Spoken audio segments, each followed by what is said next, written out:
The locking pin is used to secure the saw head in the lowered position for transport or storage. The pin moves in and out of the pivot bracket, allowing you to lock or unlock the head. It is possible to shear the pin if something heavy is dropped on the saw. Replacing the pin is a repair that you can do yourself, and I'm going to show you how. Before making any repairs to your miter saw or any other power tool, make sure that you have it unplugged. I'll start by removing the lower connection on the guard link, as well as the stop screw that limits how far the saw head can pivot back.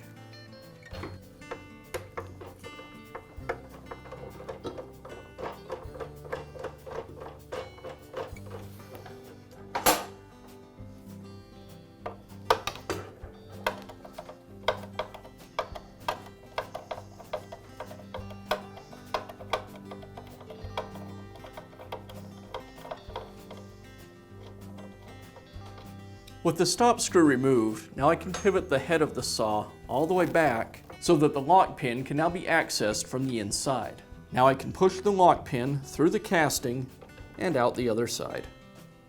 There's an O-ring on the old lock pin. I'll remove it and transfer it to the new one.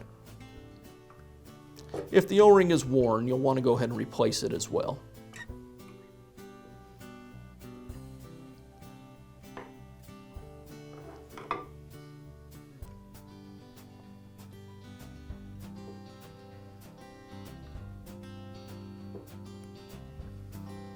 Now I can insert the new locking pin through the casting,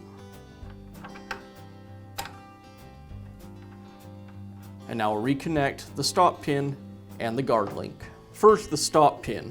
You'll want to make sure you push the head of the saw down so that the stop pin is beneath this casting. And then I'll reconnect it.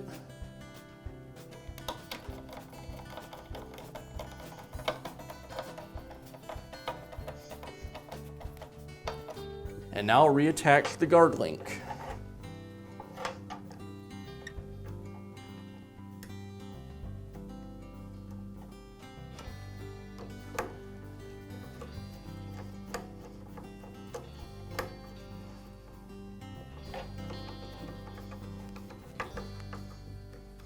And that's how you replace the locking pin on your DeWALT Miter Saw.